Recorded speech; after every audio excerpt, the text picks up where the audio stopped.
அனைவருக்கும் வணக்கம். இன்னைக்கு நம்ம மலையாளத்தில் ரீசெண்டாக ரிலீஸ் ஆயிருக்க ஜானகி ஜானே படத்தோட கதையை பற்றி தான் பார்க்க போகிறோம். ஸோ வீடியோக்குள்ளே போகிறதுக்கு முன்னாடி நம்ம சேனலில் முதல் முறையாக நீங்கள் பார்க்குறீங்க அப்படின்னாலும் இல்லை சப்ஸ்கிரைப் பண்ணாமல் யாருன்னா பார்த்துருந்தீங்கனாலும் மறந்துடாமல் சப்ஸ்கிரைப் பண்ணி சப்போர்ட் பண்ணுங்கள். இந்த படத்தோட ஸ்டார்டிங் சீன்லேயே பார்த்தீங்கன்னா ஹீரோயினான ஜானகி அப்படின்றவங்களோட அம்மாவை தான் காமிக்கிறாங்க. அவங்கள பார்க்கணும் அப்படின்றதுக்காக அவங்க அண்ணங்காரனும் அங்கே வந்து இவ்வளோ நாள் நீங்கள் இங்கேயே இருந்துட்டீங்கம்மா, பாகப்பிரிவினை வந்ததுக்கப்புறம் உங்களோட இடம் அங்கே இருக்கு இல்லையா, அந்த இடத்த எடுத்துக்கோங்க நான் கேட்டேன். ஆனால் நீங்கள் தான் வீடு கட்டிட்டு எடுத்துக்கிறோம் அப்படின்ற மாதிரி என்னோட வீட்டில் தங்கிட்டு இருந்தீங்க. இன்னும் எத்தனை காலத்துக்குமா என் பையன் வேற வீட்டுக்கு வர போறான், வீட்டை எல்லாத்தையும் ரெடி பண்ணி கேட்கறாமான்னு கேட்க இவங்க என் பொண்ணு நிலைமையை பத்தி உங்களுக்கே தெரியும் இல்லைன்னா, அவ பாக்குற மாப்பிள்ளைய எல்லாத்துக்கும் ஏதோ ஒன்று குறை சொல்லிக்கிட்டே இருக்கா, கண்டிப்பா கல்யாணம் ஆகட்டும், நாங்க இந்த வீட்டை மாத்தி கொடுத்துடுறோம் அப்படின்னு மாதிரி சொல்லி அனுப்புறாங்க. அப்படியே கட் பண்ணி இவங்களோட பொண்ணான ஜானகி அப்படின்றவங்களை காமிக்கிறாங்க. ஒரு ஆட்டோ டிரைவரை கூப்பிட்டுக்கிட்டு இவங்களோட வீட்டு லோன் விஷயமா ஒரு நபரை பார்க்கணும் அப்படின்ற மாதிரி ஃபைல் எல்லாத்தையும் எடுத்துட்டு போய்கிட்டே இருப்பாங்க. அந்த இடம் பாத்தீங்கன்னா சுத்தி காடா இருக்கும். ஆனா அது மட்டும் இல்லாம சுத்தமா நெட்வொர்க்கும் இருக்காது. இதனால பயந்து போன இவங்களோ கொஞ்சம் தூரம் என் கூட வர முடியுமானா நம்ம போய் இந்த ஃபைலை கொடுத்துட்டு ரிட்டர்ன் வந்துடலாம்னா 50 ரூபாய் எக்ஸ்ட்ரா கூட தரேன்னு கேட்க அவரும் முதல்ல சம்மதிக்கிறார். அண்ட் இவங்க முன்னாடி போய்கிட்டே இருக்கும்போது என்ன ஆள விடுமா அப்படின்ற மாதிரி ஆட்டோ தூக்கிட்டு ஓடி போயிட்டார். இவங்க தனியா மாட்டிக்கிட்டாங்க. இவங்களுக்கு ஒரு பிரச்சனை இருக்கும். அது என்ன அப்படின்னா, தனிமையில இருந்தாலோ அல்லது இருட்டுல இருந்தாங்க அப்படின்னா பயங்கரமான பயம். அந்த பயத்தை கண்ட்ரோல் பண்ண முடியாத அளவுக்கு ஒரு கட்டத்துல பாத்தீங்கன்னா மயங்கியே விழுந்துருவாங்க. அந்த மாதிரி இருக்க ஆளு இப்ப தனியா நின்றுட்டு இருக்காங்க இல்லையா, அங்க இருக்கிற ஒவ்வொரு ஆசையும் பாத்தீங்கன்னா இவங்களை பயமுறுத்திக்கிட்டே இருக்கு. மேல இருந்து ஒரு குச்சி வந்து விழ அந்த இடத்துல பொத்துன்னு மயக்கம் போட்டு விழுறாங்க. கட் பண்ணா படத்தோட ஹீரோவான உன்னி முகுந்தன் அப்படின்றவரை காமிக்கிறாங்க. நான் ஒரு வழியா போய்கிட்டே இருந்தேன், அப்ப உங்களுக்கு தெரிஞ்சவங்க யாரோ மயக்கம் போட்டு விழுந்து கிடந்தாங்கம்மா, அதை கூட்டு வந்தேன்னு சொல்ல போய் பார்த்தா இவங்களோட பொண்ணு தான் ஜானகி. உனக்கு ஒன்னும் ஆகலையே அப்படின்ற மாதிரி வீட்டுக்குள்ள கூட்டு போக இந்த விஷயத்த பண்ண உன்னி முகுந்தனுக்கு பாத்தீங்கன்னா இந்த ஜானகியை ரொம்ப பிடிச்சி போயிருது. அவங்கள வெச்ச கண்ணு வாங்காம பார்த்து சிரிச்சுக்கிட்டே இருக்க கட் பண்ணி ஜானகியை காமிக்கிறாங்க. இவங்களுக்கு இந்த மாதிரி ஒரு பிரச்சனை இருக்கு இல்லையா, அதனால பயங்கர அப்செட்ல இருப்பாங்க. தூங்கும் போது கூட பாத்தீங்கன்னா லைட் எல்லாத்தையும் ஆன் பண்ணிட்டு உங்க அம்மா கூட தான் தூங்கிட்டே இருப்பாங்க. இந்த விஷயத்த எல்லாத்தையும் காமிச்சிட்டு உன்னியை காமிக்கிறாங்க. ஒரு பொண்ணு அவருக்கு பிடிச்சி போயிருச்சு இல்லையா, இந்த விஷயத்த அவர் ஃபேமிலி ஃப்ரெண்ட் கிட்ட சொல்லும் போது இவங்களோட ஃபேமிலி ஃப்ரெண்டுக்கு தெரிஞ்ச பொண்ணாதான் அந்த பொண்ணு இருப்பாங்க. இதனால அந்த விஷயம் அவங்க கிட்ட போகுது. அந்த பையன் ரொம்ப நல்ல பையன்டி, உனக்கு இருக்கிற பிரச்சனை எல்லாத்தையும் சொல்லிட்டேன், அவன் எந்த பிரச்சனையும் இல்லைன்றான். எவ்வளோ மாப்பிள்ளையில பார்த்துருக்க, இவனை பார்த்தா என்ன ஆக போகுதுன்னு கேட்க இவங்க அவரை பார்க்கணும் அப்படின்னு மாதிரி முடிவு பண்றாங்க. அவர்கிட்ட போய் பேசிக்கிட்டே இருக்கும்போது எனக்கு இருக்கிற பிரச்சனைகள் எல்லாமே உங்களுக்கு தெரியுமான்னு கேட்க அவரும் அதெல்லாம் தெரியுங்க, இருட்டை பார்த்தா பயம், ஏன் இருட்டுல வெளியே போக மாட்டீங்க, அண்ட் தூங்கும்போது கூட லைட் ஆன் பண்ணிக்கிட்டே தான் தூங்கணும், இதுதானங்க, எனக்கு ஒன்றும் பிரச்சனை இல்லை அப்படின்னு மாதிரி அவங்க கிட்ட ஃபன்னா பேச ஒரு கட்டத்துல இவங்களுக்கு பிடிக்க ஆரம்பிச்சிருது. அன்னைக்கு அப்படியே கட் பண்ணி மார்டின் அப்படின்ற ஒரு நபரை காமிக்கிறாங்க. இவரோட அப்பாவான கரியாச்சன் அப்படின்றவர் பாத்தீங்கன்னா இதுக்கு முன்னாடி சட்டமன்ற தேர்தலில் அந்த ஏரியால ஜெயிச்சிருப்பாரு. இந்த வாட்டி அவரோட பையனை நிக்க வைக்கணும் அப்படின்னு மாதிரி முடிவு பண்ணி பிரச்சாரத்தை மேற்கொண்டுகிட்டே இருக்கும்போது இவங்களோட ஆப்பரண்ட் கட்சியான ஷாஜி அப்படின்னு ஒருத்தர் இது எல்லாத்தையும் பார்த்துக்கிட்டே இருக்காரு. அப்போ போய் புள்ள வந்து நிக்கிறானா, நீங்க எப்படி ஜெயிக்கிறேன் பாக்குறேன் அப்படின்னு மாதிரி அவர் ஒரு லுக்கு. இந்த சைடு மார்டினும் பிரச்சாரத்தை வெறித்தனமா பண்ணிக்கிட்டே இருக்க கட் பண்ணி ஜானகியை காமிக்கிறாங்க. அவங்களோட ஃப்ரெண்டு கூட பாத்தீங்கன்னா வேலை எல்லாத்தையும் முடிச்சுட்டு பஸ்ஸை விட்டு இறங்கி அவங்களோட வீட்டுக்கு போகணும் அப்படின்னு மாதிரி நடந்து வந்துகிட்டே இருப்பாங்க. இவங்களோட ஃப்ரெண்ட் சும்மா இல்லாம அதோ தெரியுதுல அந்த மரம், அந்த மரத்துல தான் ஒருத்தர் தூக்கு போட்டு இறந்து போனாரு. அப்போ நீ ரொம்ப சின்ன பொண்ணுமா அப்படின்னு மாதிரி பேசிட்டு வராங்க. இவங்களுக்கு பயங்கரமான பயம். என்ன பண்றதுன்னு தெரியாம அவங்க கையை பிடிச்சி நடந்து வந்துகிட்டே இருக்க இவங்க கூட வந்தவங்க இருக்காங்க இல்லையா, என் ஹஸ்பண்ட் உடனடியா கூப்பிடுறாரு, உன் வீட்டுக்கு வழி இந்த சைடு தானே இருக்கு, நீ சீக்கிரமா போயிடுமா, நான் லேட்டா போனா பிரச்சனை ஆயிடும் அப்படின்னு மாதிரி பாதிலே விட்டு போயிடுறாங்க. தனிமையில மாட்டிக்கிட்டாங்க. அங்க இருக்கிற என்விரான்மெண்ட் எல்லாமே உங்களுக்கு பயத்தை கொடுக்க ஒரே ஓட்டமா வீட்டுக்குள்ள ஓடுறாங்க. ஓடி போய் உங்க அம்மா மேல விழ கழுத்து உடச்சிக்குது. இந்த சீன் இப்படியே கட் பண்ணி அந்த ஆப்போனன்ட் இருக்கா இல்லையா சாஜி, அரசியல் கட்சி தலைவர், அவரை காமிக்கிறாங்க. அவங்களோட பையன் அதாவது அந்த கரியாச்சனோட பையனை நிக்க வைக்க பிளான் போட்டாங்க. நம்மளும் பதிலுக்கு ஏதாவது பண்ணி ஆகணும், உங்ககிட்ட ஏதாவது ஐடியா இருக்காடான்னு கேட்க ஒவ்வொரு ஆளுங்களும் ஒவ்வொரு காமெடியான விஷயத்த சொல்றானுங்க. இந்த விஷயத்த எல்லாத்தையும் நோட் பண்ணிட்டு ஏதாவது பண்ணணும்னு வெயிட் பண்ணிக்கிட்டே இருக்க அந்த கரியாச்சன் மார்டின் அப்ப மாதிரி சொல்லியிருந்தா இல்லையா, அவங்களே காமிக்கிறாங்க. உன்னை நிறுத்ததுக்கான காரணமே என்ன தெரியுமா, இந்த தொழில தான் பணம் எக்கச்சக்கமா கொட்ட போகுது, நீ வெளிநாட்டுல பாத்துட்டு இருந்த பிசினஸ் எல்லாமே போதும், இப்போ நான் சொல்றது எல்லாத்தையும் கேளு, ஒரு நான் ஜெயிக்க வச்சு காட்டுறேன் அப்படின்னு மாதிரி இவங்க ஒரு பக்கம். இப்ப அப்படியே கட் பண்ணி ஜானகியோட வீட்டுக்கு அவங்கள பொண்ணு கேட்டு வரணும் அப்படின்னு மாதிரி உன்னி முடிவு பண்ணிருப்பாரு. அதை தான் காட்டுறாங்க. இவங்களோட அம்மாவுக்கு கழுத்துல அடிபட்டு இருக்கு இல்லையா, அதை எல்லாத்தையும் கவர் பண்ணிட்டு உன்னியோட ஃபேமிலியை வரவேற்கிறாங்க. அண்ட் வந்ததும் அங்க இருக்க எல்லா வேலைகளையும் பார்த்துட்டு கல்யாண டேட்டையும் பார்த்து முடிவு பண்றாங்க. இதுல ஹீரோயின் பாத்தீங்கன்னா ஒரு சின்ன ரிக்வஸ்ட் வச்சிருப்பாங்க. அது என்ன அப்படின்னா, கல்யாணம் ஆகி இவங்க பாத்தீங்கன்னா இவங்க வீட்டிலே தான் இருக்கணும். அண்ட் உன்னி இருக்கா இல்லையா, அவர் இங்க வந்து இருக்கணும் அப்படின்றது தான். முதல்ல வீட்டுல இருக்க எல்லாருமே எதுக்காக இந்த மாதிரி பண்றீங்க அப்படின்னு மாதிரி கேட்டாலும் உன்னி சம்மதிச்சதால இதை பெருசா எடுத்துக்காம அப்படியே கட் பண்ணி கல்யாண வேலைகள் எல்லாத்தையும் காமிக்கிறாங்க. வீட்டுல கிராண்டா கல்யாணத்தை நடத்தி முடிக்க ஃபர்ஸ்ட் நைட் அன்னைக்கு காமிக்கிறாங்க. ஹீரோட அத்தை பாத்தீங்கன்னா அவங்க அம்மா கிட்ட போய் இந்த பொண்ணை இப்பயே நம்ம கண்ட்ரோல்ல எடுத்தாதான் கொஞ்ச நாளைக்கு நம்ம வீட்டுல இருந்துட்டு எல்லாத்தையும் முடிச்சுட்டு அவங்க வீட்டுக்கு போவா இல்லையா, அவ எப்படி போறான்னு நான் பாத்துட்டுறேன், அவ இங்கேயே தான் இருக்கணும் அப்படின்ற மாதிரி பேசிக்கிட்டே இருக்கு. அந்த சமயம் பார்த்து ஜானகி வராங்க. பிளேட்டா அப்படியே மாத்திட்டுறாங்க. எங்கம்மா போன, இவ்வளவு நேரம் முழிச்சுக்கிட்டு இருந்தா என்ன அர்த்தம், இதாம்மா பால் எடுத்துக்கிட்டு உள்ள போமா அப்படின்ற மாதிரி மொத்தத்தையும் மாத்தி விட்டுறாங்க. கட் பண்ணா இவங்க பால் எடுத்துட்டு உள்ள போக அவரு பல கனவுகளோட இவங்க கிட்ட வர்றாரு. நான் அந்த ரூம்ல நிறைய லைட் எல்லாத்தையும் செட் பண்ணிருக்கேன், அந்த ஒவ்வொரு லைட்டையும் நான் உனக்கு போட்டு காட்டுறேன் அப்படின்ற மாதிரி கலர் கலரா லைட்டை போட்டுக்கிட்டே இருக்கும்போது திடீர்னு அங்க இருக்கிற லைட் ஆஃப் ஆக போகுது. பயங்கரமான கத்துற சத்தம். யாருக்கும் என்ன நடக்குது அப்படின்றது புரியல. அப்படியே கட் பண்ணி உள்ள காமிக்கிறாங்க. அவங்களுக்கு இருட்டுனா பயம் இல்லையா, இதனால அவரோட கழுத்தை பிடிச்சி கட்டி பிடிச்சிட்டு இருப்பாங்க. கழுத்துல கீழே விட்டுட்டு இருப்பாங்க. வெளியே சத்தம் கேட்டதும் அங்க இருக்க எல்லாருமே என்னடா சத்தம்னு கேட்க அது ஒண்ணும் இல்லம்மா, ஒரு சின்ன பிரச்சனை, இப்ப சரியாயிருச்சு அப்படின்னு மாதிரி அனுப்பி வச்சுட்டு இவங்க கிட்ட வராரு. நான் உனக்கு தனிமையில இருக்கிறது தான் பயம் நினைச்சேன், ஆனா இப்பதான் தெரியுது உனக்கு இருட்டுனாவே பயம், ஒன்னும் பிரச்சனை இல்ல, நம்ம ரெண்டு பேரும் லைட் ஆஃப் பண்ணாமலே தூங்கலாம் அப்படின்னு மாதிரி அவங்களுக்கு ஆறுதல் எல்லாத்தையும் சொல்லி அன்னைக்கு நைட்டு நிம்மதியா தூங்க வைக்கிறார். அப்படியே கட் பண்ணி இதுக்கு அடுத்த நாள் வீட்டுல இருக்க எல்லாருக்கிட்டையும் பேசிட்டு அண்ட் காஃபி எடுத்துட்டு இவங்களோட கணவர் அண்ணன் உன்னி கிட்ட எடுத்துட்டு வர, உன்னி பாத்தீங்கன்னா இவங்கள உட்கார வச்சு நேற்று நடந்தது எல்லாத்தையும் நீ நினைச்சு பாத்துட்டு இருக்காத, எனக்கு ஒண்ணும் இல்ல அப்படின்னு மாதிரி அதுல சொல்ல இவங்க பாத்தீங்கன்னா என்னோட அம்மா வீட்டுக்கு போகணும்னு ஆசையா இருக்கு, நம்ம இன்னைக்கு இல்லைன்னா நாளைக்கு போகலாமான்னு கேட்க இவர் கூட்டு போற அப்படின்னு மாதிரி வாக்கு கொடுக்குறாரு. கட் பண்ணா எதிர்கட்சி தலைவர் ஷாஜி இருக்கா இல்லையா, அவர் ஊர்ல இருந்து வந்துகிட்டே இருக்க போது அப்ப பாத்தீங்கன்னா நிறைய பேனர்ஸ் எல்லாம் இருக்கும். அந்த மார்ட்டின் இவ்வளவு வேலைகளை பாக்குறானா அப்படின்னு மாதிரி கடுப்புல இருக்காரு. இன்னொரு சைடு கட் பண்ணி ஹீரோ கூட்டு போற அப்படின்னு மாதிரி சொல்லியிருந்தார் இல்லையா, அவர் பைக்ல தன்னோட ஒய்ஃபை ஏத்திக்கிட்டு ஊர் முழுக்க சுத்தி பார்த்துக்கிட்டே இவங்களோட வீட்டுக்கு கொண்டு போறாரு. அந்த சமயம் பார்த்து மார்ட்டின் இவங்களோட வீட்டுக்குள்ள வந்து ஓட்டு கேட்டுக்கிட்டே இருக்க இவங்க வர்றதை பார்த்த உடனே கண்டிப்பா உங்க ஃபேமிலி மொத்தமும் எனக்கு தான் ஓட்டு போடணும், மறந்துடாம ஓட்டு போட்டுருங்க அப்படின்ற மாதிரி சொல்லிட்டு கிளம்புறாரு. அண்ட் ஹீரோவும் உள்ள போய்கிட்டே இருக்க ஜானகியோட மாமா இருக்கா இல்லையா, அவர் அங்க வந்து உட்காந்துக்கிட்டு இருக்க. இந்த வீட்டை எப்பப்பா மாத்தி தர போறாங்க, பக்கத்துல வீடு கட்ட போறேன்னு சொன்னாங்க, கீழே மட்டும்தான் போட்டிருக்காங்க, இதர வேலைகள்லாம் எப்ப ஆரம்பிக்க போறாங்கன்னு சொல்ல இந்த சைடு இருக்க ஒன்னையும் அதெல்லாம் ஒன்னும் பிரச்சனை இல்லைங்க, நானும் செக் பண்ணிட்டேன், லோன் வர்றதுல கொஞ்சம் டிலே ஆகிட்டு இருக்கு, கண்டிப்பா உங்க வீட்டை கட்டிட்டு உங்களோட வீட்டை உங்ககிட்டே கொடுத்துருவாங்கன்னு சொல்ல இந்த சீன் இதோட கட்டாயி அன்னைக்கு நைட்டு ஒரு கல்யாண ஃபங்க்ஷனை காமிக்கிறாங்க. அந்த ஃபங்க்ஷனுக்கு பாத்தீங்கன்னா அந்த எதிர்கட்சி தலைவரும் வந்திருப்பாரு, ஆளுங்கட்சி தலைவரும் வந்திருப்பாங்க. ரெண்டு பேரும் ஒருத்தருக்கு ஒருத்தர் பார்த்தாலும் எதுவும் பேசிக்காம அமைதியா உட்காந்துக்கிட்டே இருப்பாங்க. அந்த சமயம் பார்த்து ஹீரோவும் ஹீரோயினும் அந்த இடத்துக்கு வந்து அங்க இருக்க எல்லாருக்கூடயும் மிங்கிள் ஆகி பேசிக்கிட்டே இருக்காங்க. ஆனா அப்படி பேசிக்கிட்டே இருக்கும்போது வெளியில காட்டுறாங்க ஒரு 4-5 பேர் சரக்கு அடிச்சுக்கிட்டு இருப்பாங்க. சரக்கு அடிச்சுக்கிட்டு நிறைய விஷயங்களை பேசிக்கிட்டே இருக்கும்போது பக்கத்துல ஒரு டிரான்ஸ்ஃபார்மர் இருக்கும், அது மேல ஒரு வவ்வால் இருக்கும். அந்த வவ்வாலை பார்த்து ஒரு நபர் அதை துரத்தணும்னு செருப்பை தூக்கி அடிக்க பட்டுன்னு பவர் கட் ஆகுது. அங்க இருக்க எல்லா இடமும் இருட்டாய் போகுது. யாருக்கும் ஒன்னும் புரியல. கரண்ட் வந்தவன தான் தெரிய வருது. ஜானகி பாத்தீங்கன்னா அந்த மார்ட்டின் இருக்கா இல்லையா, அவரை கட்டி பிடிச்சின்னு நின்றுட்டு இருப்பாங்க. பக்கத்துலதான் ஹீரோ இருந்திருப்பாரு. ஆனா அவர் போன் பேசணும் அப்படின்ற மாதிரி கொஞ்சம் நடந்ததால இந்த விஷயம் நடந்துட்டு இருக்கும். இதை பார்த்து அங்க இருக்க எல்லாருமே ஒரு மாதிரி நிக்கிறாங்க. நான் நீங்க நினைச்சுதான் கட்டி பிடிச்சேன், எனக்கு இருட்டுல என்ன நடந்ததுன்னு தெரியல அப்படின்ற மாதிரி ஜானகியும் அங்க இருந்து அப்செட் ஆகி போக எல்லாரும் ஒரு மாதிரி ஆயிடுறாங்க. அண்ட் வண்டியில போய்கிட்டே இருக்கும்போது கூட இதை பத்தியே பேசிக்கிட்டே இருக்க உன்னைக்குதான் அவரோட மனைவியை பத்தி தெரியும் இல்லையா, இந்த விஷயத்த பெருசா எடுத்துக்கல. அடுத்த நாள் காலையில சகஜமா டிவி பார்த்துக்கிட்டே இருக்க அப்பதான் ஒரு ஷாக்கிங்கான விஷயம் காத்துக்கிட்டு இருக்கு. இவங்களோட சம்பவம் பாத்தீங்கன்னா நியூஸ்ல ஹெட்லைனா போய்கிட்டே இருக்கு. இந்த மாதிரி மார்ட்டின் அப்படின்ற எலெக்ஷன்ல நிக்கிற நபர் ஒரு பொண்ணு கூட அஃபேர் வச்சுட்டு அதை பப்ளிக்கா இந்த மாதிரி பண்ணிட்டாரு அப்படின்ற மாதிரி போட்டோ எல்லாம் ரிலீஸ் ஆகி அவங்க வீட்டு முன்னாடி பாத்தீங்கன்னா நிறைய பிரஸ்காரங்க எல்லாம் வந்து நின்றுட்டு இருப்பாங்க. இதை பார்த்தது அவருக்கு ஒண்ணுமே புரியல. கதவை எல்லாத்தையும் லாக் பண்ணிடுறாரு. இன்னொரு பக்கம் அந்த மார்ட்டின் இருக்கா இல்லையா, அவருக்கும் பாத்தீங்கன்னா பயங்கரமான கெட்ட பேரு. அவங்களோட அப்பா கிட்டயும் போய் நான் இதுக்கு தான் நிக்கவே மாட்டேன்னு சொன்னேன், இப்ப பாருங்க எனக்கு தான் கெட்ட பேரு அப்படின்னு மாதிரி புலம்பிக்கிட்டே இருக்க இவங்க அப்பா கடுப்பாயிட்டார். அரசியல் அப்படின்னா அது பிரச்சனைகள்லாம் இருக்கதான் செய்யும், இதுல இருந்து மீண்டு வர்றதுன்னா வா, இல்லைன்னா அப்படியே ஓடி போயிடுன்னு சொல்ல இவர் இதுல இருந்து மீண்டு வரணும்னு முடிவு பண்றாரு. இன்னொரு சைடு கட் பண்ணா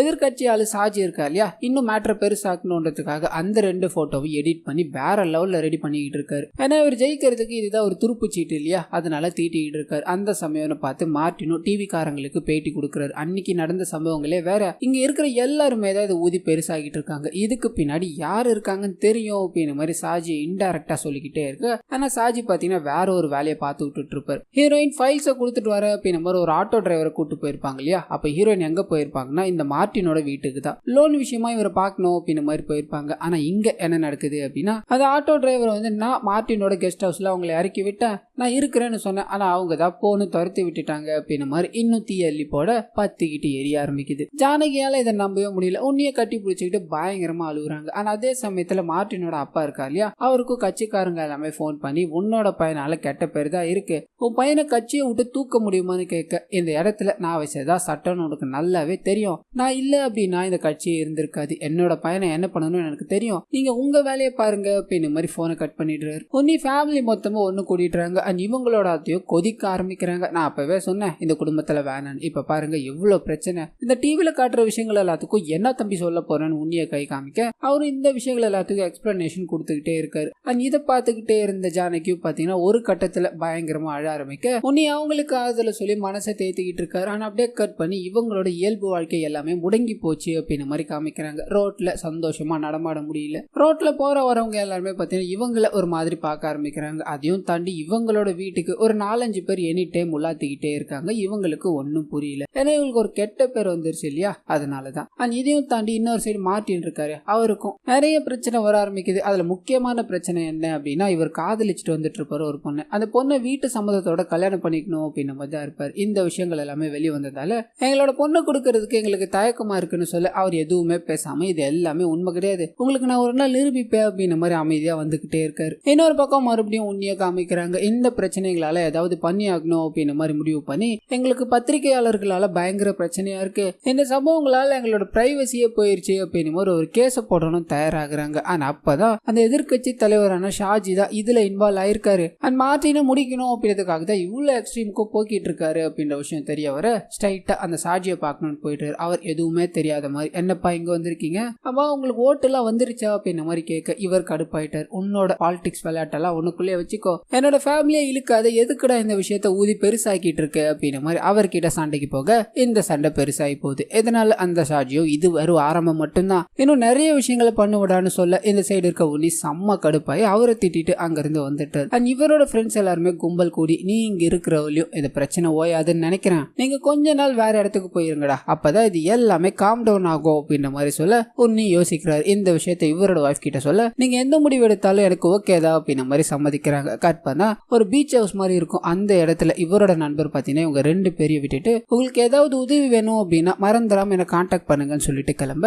ஷாஜிக்கு பாத்தீங்கன்னா இந்த விஷயம் தெரிய வருது. அவங்க ஊரை விட்டு போயிட்டாங்களா, என்ன பண்றதுன்னு கேட்க, அந்த பொண்ணு நினைச்சா என்ன வேணா பண்ண முடியும், இப்போ அவளோட மேட்டர் தள்ளி வைங்க, மார்ட்டினை ஜெயிக்கணும் இல்லையா, அந்த வேலையை பாருங்கன்னு அதுக்கு கிளம்புறாரு. இன்னொரு சைடு கட் பண்ணி தனிமையில இருக்க உன்னியும் ஜானகியும் காமிக்கிறாங்க. நடந்த விஷயங்கள் எல்லாத்தையும் நினைச்சு இவங்க பேசிக்கிட்டே இருக்கும்போது இரவு ஆகுது. வீட்டுக்குள்ள வந்துடுறாங்க. அப்ப பாத்தீங்கன்னா உன்னிக்கு ஒரு கால் ரிசீவ் ஆகுது. இவரோட செக் பாத்தீங்கன்னா பவுன்ஸ் ஆயிடுச்சு, இதனால எம்ப்ளாயிஸ்க்கெல்லாம் பேமெண்ட் பெண்டிங் இருக்கு அப்படின்னு மாதிரி சொல்ல பயங்கர அப்செட். அந்த சமயம்னு பார்த்து உள்ள ஜானகி வேலை செஞ்சுக்கிட்டே இருப்பாங்க. லைட் ஆஃப் ஆகிட்டே இருக்கும். பயந்து போனவங்களும் லைட்டை சரி பண்ண முடியுமான்னு கேட்க கடுப்பாகிக்கிட்டே அந்த லைட்டை சரி பண்ணிக்கிட்டே இருக்காரு. ஒரு கட்டத்துல பொத்துன்னு கீழே விழுந்துட்டுறாரு. வீட்டுல ஃபுல்லா பவர் கட் போனதால என்ன பண்ணுறதுன்னு தெரியாம ஜானகி அழுதுகிட்டே இருக்க எப்படியோ தேடி பிடிச்சி ஒரு டார்ச் லைட்டை எடுத்துட்டு வராங்க. இவங்களோட கணவர் அங்க கீழே மயங்கி கிடக்குறாரு அப்படின்ற விஷயத்த தெரிஞ்சுக்கிட்டு என்னென்னமோ பண்ணி பாக்குறாங்க. ஒன்னும் முடியல. டார்ச் எடுத்துக்கிட்டு வேகமா பக்கத்து வீட்டுக்கு போக ஒரு நபர் பாத்தீங்கன்னா உள்ள இருக்காரு. என்னோட ஹஸ்பண்ட் அங்க மயங்கி கிடக்குறாரு, ஏதாவது உதவி பண்ண முடியுமான்னு கேட்க அவரும் வேகமா வந்து பாக்குறாரு. தண்ணீர் எல்லாத்தையும் தெளிச்சு எழுப்பி விடுறாரு. ஆனா அவரை கூட்டு போய் ஓரமா உட்கார வச்சு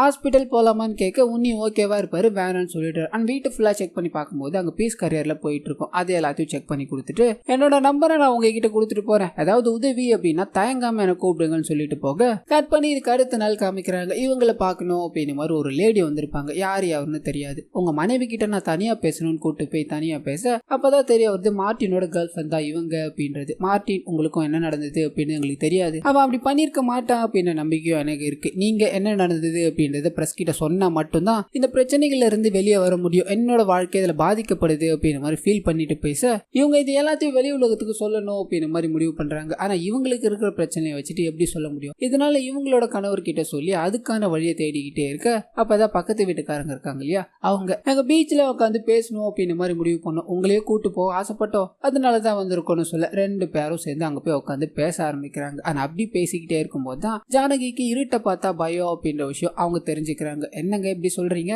நேற்று அந்த இருட்டில் தானே ஹஸ்பண்டை காப்பாற்றணும்னு வந்தீங்க, அப்போ இருட்டை விட உங்கள் ஹஸ்பண்ட் முக்கியம் தானேன்னு சொல்ல இவங்க லைட்டாக யோசிக்கிறாங்க. அந்த நபர் மறுபடியும் பார்த்தீங்கன்னா உங்களோட வாழ்க்கையில் ஏதாவது ஒரு விஷயம் தான் நடந்திருக்கும், அதனால தான் இந்த மாதிரி ஆயிருக்கு. இருட்டு ரொம்ப அழகான இடங்க, வெளிச்சத்தில் இருக்கிற எல்லா விஷயங்களும் தான் இருட்லேயும் இருக்க போகுது, அதை பார்த்து எதுக்கு பயப்படுறீங்கன்னு கேட்க ஒரு சின்ன ஃப்ளாஷ்பேக் ஒன்று வருது. இவங்க ஸ்கூல் படிக்கும் போது காமிக்கிறாங்க. அப்போ கிளாஸ்ல பேசுறவங்க பேர் எல்லாத்தையும் எழுதணும் அப்படின்னு மாதிரி இவங்க டீச்சர் சொல்லிட்டு போக ஒரு 3 பேரோட பேரை எழுதி வைப்பாங்க. அது 3ஆவதா இருக்க ஒரு பையன் பார்த்தீங்கன்னா எதுவுமே பண்ணிருக்க மாட்டான். இதனால கடுப்பான இவனா அவங்கள ஏதாவது பண்ணணும் அப்படின்னு மாதிரி முடிவு பண்ணி கரெக்டா ஜானகி பாத்ரூம் குள்ள போகும்போது டாப்பால் போட்டுட்டு வந்துடுறான். அந்த சமயம் பார்த்து பெல் அடிக்க இவங்க தட்டிக்கிட்டே இருக்காங்க. யாரும் கதவை திறக்கிற மாதிரியே தெரியல. நேரங்கள் போக ஆரம்பிக்குது. அன்னைக்கு நைட்டு ஃபுல்லாவே பாத்தீங்கன்னா அங்கேயே அவங்க பயத்திலே இருக்க வேண்டிய சூழல். இதனாலதான் பாத்தீங்கன்னா இவங்களோட வாழ்க்கையில இருட்டு அப்படின்னா ரொம்ப பயம். சோ இப்போ இந்த மாதிரி ஒரு சம்பவங்கள்லாம் நடந்துருச்சு இல்லையா, இதை பத்தி யோசிச்சுக்கிட்டே இருக்கும்போது மறுபடியும் அந்த நபர் பாத்தீங்கன்னா உங்களுக்கு பயமா இருந்தா என்ன பண்ணுவீங்கன்னு கேட்கிறாரு. கண்ணை முடிப்பேன்னு சொல்றாங்க. கண்ணை முன்னா டார்க்கா தானே தெரிய போகுது, அப்ப மட்டும் உங்களுக்கு பயம் இல்லையா அப்படின்ற மாதிரி கேட்க இந்த விஷயம் இவங்களோட மண்டைக்குள்ள நல்லா ஏறுது. தேவையில்லாத விஷயத்துக்கு பயந்துட்டு இருக்கோம், இதுல இருந்து வெளியே வரணும் அப்படின்ற மாதிரி முடிவு பண்ணி இவங்களோட கணவர்கிட்ட சொல்ல அவருக்கு பயங்கர ஹாப்பி. இதுக்கு அடுத்த நாள் பாத்தீங்கன்னா இவங்க ஃபியரை வெளியே கொண்டு வரணும் அப்படின்றதுக்காக நிறைய விஷயங்களை பண்ண ஆரம்பிக்கிறாங்க. கொஞ்சம் கொஞ்சமா இம்ப்ரூவ்மெண்ட் ஆகிக்கிட்டே இருக்க அப்பதான் இவங்களோட நெய்பர்ஸோட ஸ்டோரியும் உங்களுக்கு தெரிய ஆரம்பிக்குது. இவங்க பாத்தீங்கன்னா ஊரா சுத்திக்கிட்டு இருக்கவங்க. எதனால அப்படின்னா அந்த நபரோட காதல் இருக்காங்க இல்லையா, அவங்களுக்கு ஒவ்வொரு நாளா கண் பார்வை போய்கிட்டே இருக்கும். இந்த விஷயத்தால அவங்க ரொம்பவே ஃபீல் பண்ணிருப்பாங்க. சாகிறதுக்குள்ள எல்லாத்தையும் சுத்தி பார்க்கணும் அப்படின்னு மாதிரி முடிவு பண்ணிருப்பாங்க. அதுக்கு உதவணும் அப்படின்னு மாதிரி தான் இவங்களோட காதலும் இதை பண்ணிருப்பாரு. சோ இந்த கதையும் இவங்க கேட்டு இன்னும் மோட்டிவேட் ஆக ஆரம்பிக்கிறாங்க. ஒவ்வொரு நாளா பிராக்டிஸ் எடுத்துக்கிட்டே இருக்க ஒரு கட்டத்துல இதுல இருந்து கம்ப்ளீட்டா வெளியே வந்துடுறாங்க. இப்போ இவங்களால எந்த வேலையும் பயம் இல்லாம செய்ய முடியும் அப்படின்னு மாதிரி நிலைமைக்கு வந்துடுறாங்க. கட் பண்ண ஊருக்குள்ள காமிக்கிறாங்க. மார்ட்டினுக்கு பேர் அடிபட்டு போச்சு இல்லையா, இதனால ஊர் மக்கள் யாரும் மதிக்கிற மாதிரி தெரியல. ஆனா சாஜி பயங்கரமான வரவேற்பு, பட்டாசு எல்லாத்தையும் கொளுத்தி கண்டிப்பா இவர் தான் வெற்றி அப்படின்னு மாதிரி ஆணவத்துல நின்றுகிட்டு இருக்காரு. அதோட உச்சமா போய் ஹீரோட நண்பர் இருக்கா இல்லையா, அவர்கிட்ட ஓ நண்பனும் ஒய்ஃபும் ஊரை விட்டு போயிட்டாங்கன்னு தெரியும், அவங்க எங்க இருக்காங்கன்னு கூட எனக்கு தெரியும், அவங்கள அங்கேயே இருக்க சொல்லு, எலெக்ஷன் முடிஞ்சதும் வர சொல்லுப்பா, இல்லைன்னா வேற மாதிரி விளைவுகள் ஆகும்னு சொல்ல அந்த நண்பர் பாத்தீங்கன்னா ஜனநாயக நாடு சார், ஓட்டு போடணும்னு யார் வேணா வரலாம், அவங்க வர்றதுல என்ன தப்பு இருக்குன்னு சொல்லிட்டு போய்கிட்டே இருக்காரு. கட் பண்ணா ஜானகியோ அவங்களோட கணவரையும் காமிக்கிறாங்க. இவங்களுக்கு உதவியா இருந்தாங்க இல்லையா நெய்பர்ஸ், அவங்க பாத்தீங்கன்னா வேற ஒரு பயணத்தை தொடங்கணும் அப்படின்னு மாதிரி திங்ஸ் எல்லாத்தையும் பேக் பண்ணிட்டு நின்றுகிட்டே இருக்க பிரியா விடை கொடுத்து அவங்க எல்லாத்துக்கும் ஹக் எல்லாத்தையும் கொடுத்து என் வாழ்க்கையில ரொம்ப முக்கியமான விஷயங்கள் எல்லாத்தையும் பண்ணிருக்கீங்க, உங்களை மறக்கவே மாட்டேன் அப்படின்னு மாதிரி வழி அனுப்பி வைக்கிறாங்க. கட் பண்ணி சாஜி இருக்கா இல்லையா, ஃபைனலா ஒரு பெரிய கூட்டத்தை போட்டு அங்க பரபரப்பா பேசிக்கிட்டே இருக்காரு. எதிர்கட்சி தலைவர்கள் என்னென்னமோ பண்ணிக்கிட்டு இருக்காங்க. அந்த மார்ட்டின் ஏதோ ஒரு பொண்ணை வச்சுக்கிட்டு இருக்கான். அதை எங்க வேணா போய் பண்ணிருக்கலாம் இல்லையா, ஒரு கல்யாண ரிசப்ஷன்ல போய் அந்த மாதிரி பண்றது, நான் மட்டும் ஆட்சிக்கு வந்துட்டேன்னு வையன் முதல்ல அந்த பொண்ணை ஒளிச்சு கட்டுவேன் அப்படின்னு மாதிரி நிறைய விஷயங்களை பேசிக்கிட்டே இருக்க இன்னொரு பக்கம் உன்னியும் ஜானகியும் பாத்தீங்கன்னா ஊருக்குள்ள வந்துகிட்டே இருப்பாங்க. இவங்க பேசுறது எல்லாத்தையும் கவனிச்சுட்டு ஜானகி கொஞ்ச நேரம் நிறுத்துங்க, நான் அவன் என்னதான் பேசுறான்னு பாத்துட்டு வரேன்ற மாதிரி தைரியமா உள்ள போறாங்க. ஆனா அவர் பேசுறத பாத்துக்கிட்டே இருக்கும்போது பேசிக்கிட்டு இருக்க சாஜி இதை நோட் பண்ணிட்டு அந்த பொண்ணு நம்மளே பார்த்து மறைச்சுக்கிட்டு இருக்கா அப்படின்னு மாதிரி முடிவு பண்ணி வாமா தங்கச்சி உன்னை பத்தி தான் பேசிக்கிட்டு இருந்தேன், நீ ஒன்னும் கவலைப்படாத, உனக்கு எந்த பிரச்சனையும் ஆகாது, இந்த மீடியாக்காரங்க தான் பிரச்சனையை ஊதி பெருசாக்கிட்டாங்க அப்படின்னு மாதிரி மொத்த பழியும் மீடியா மேல போட அங்க இருக்கிற மக்கள் எல்லாருமே அவரை நினைச்சு பயங்கரமா சிரிக்கிறாங்க. கட் பண்ணா ஒரு செய்தியாளர் சந்திப்பை வச்சு நடந்த விஷயங்கள்லாம் இதுதான், எனக்கு இந்த மாதிரி பிரச்சனை இருந்தது, அதனாலதான் அன்னைக்கு அந்த மாதிரி நடந்தது அப்படின்னு மாதிரி எல்லா விஷயத்தையும் எக்ஸ்பிளைன் பண்ண அந்த ஆட்டோ டிரைவர் இருக்கா இல்லையா, அவரையும் புடிச்சிட்டு வந்து நிறுத்துறாங்க. அவரும் நடந்த விஷயங்கள் எல்லாத்தையும் சொல்ல இவங்க மேல தப்பே இல்ல, இது எல்லாமே ஜோடிக்கப்பட்ட விஷயங்கள் தான் அப்படின்னு மாதிரி தெரிய வருது. அண்ட் மார்ட்டினுக்கும் இப்ப நல்ல பேர் கிடைச்சிருச்சு இல்லையா, எலெக்ஷன் நடக்கிற மாதிரி காமிக்கிறாங்க. இந்த எலெக்ஷன்ல மார்ட்டின் பாத்தீங்கன்னா அந்த சாஜியை விட ஒரு 15,000 ஓட்டு வித்தியாசத்துல ஜெயிக்கிறாரு. இது நாள் வரையும் இவ்வளவு ரெக்கார்ட் யாருமே பண்ணதில்ல. இதை வெட்டி முழுக்க முழுக்க மார்ட்டினுக்கே சொந்தமானதுன்னு சொல்ல தீஞ்சு போய் உட்காந்துக்கிட்டு இருக்க சாஜியை காமிக்கிறாங்க. தான் தான் ஜெயிக்க போறோம் அப்படின்ன மாதிரி ஜிலேபி எல்லாம் வாங்கி வச்சிருப்பாரு, எல்லாம் வேஸ்ட். இன்னொரு பக்கம் ஜானகி இருக்காங்க இல்லையா, எல்லா பிரச்சனையும் முடிஞ்சிச்சு அண்ட் தன்னோட ஃபியரையும் போக்கிட்டாங்க அப்படின்ன மாதிரி ஷாப்பிங் மால்ல ஷாப்பிங் பண்ணிக்கிட்டே இருக்கும்போது யாரோ ஒரு நபர் இவங்களை பாத்துக்கிட்டே இருக்காரு. இவங்களும் ஒரு கட்டத்துல யார் ராணின்னு கேட்க என்ன ஞாபகம் இல்லையா, சின்ன வயசுல நீ என் பேர் எழுதி என்ன அடிவாங்க விட்டன் டாப்பால் போட்டு போனேன் இல்லையா, அது நான் தான் சொல்ல அந்த சமயம் பார்த்து ஹீரோ அங்க வந்துட்டார். உன்னதான் தேடிக்கிட்டு இருந்தேன், நீ ஷாப்பிங் பண்ணிட்டு இருமா, மத்த வேலைகள் எல்லாத்தையும் நான் பாத்துக்கிறேன் அப்படின்னு மாதிரி அந்த நபரை தனியா கூட்டு போக பயங்கரமான சிரிப்பு சத்தம். அப்படியே கட் பண்ணி இவங்க ஒரு வீடு கட்டணும் அப்படின்ற மாதிரி முடிவு பண்ணியிருந்தாங்க இல்லையா, அந்த வீட்டை கட்ட தொடங்குற மாதிரி காமிக்கிறாங்க. அண்ட் இதோடவே பாத்தீங்கன்னா இந்த படத்தையும் சந்தோஷமா முடிக்கிறாங்க. சோ கண்டிப்பா இந்த படம் உங்க எல்லாருக்கும் பிடிச்சிருக்கோம் அப்படின்ற மாதிரி நம்புறேன். இதே மாதிரி நிறைய மூவிஸ் அண்ட் சீரிஸோட எக்ஸ்பிளனேஷன் நீங்க பார்க்கணும்னு ஆசைப்பட்டீங்கன்னா மறந்துடாம நம்ம சேனலை சப்ஸ்கிரைப் பண்ணி சப்போர்ட் பண்ணுங்க.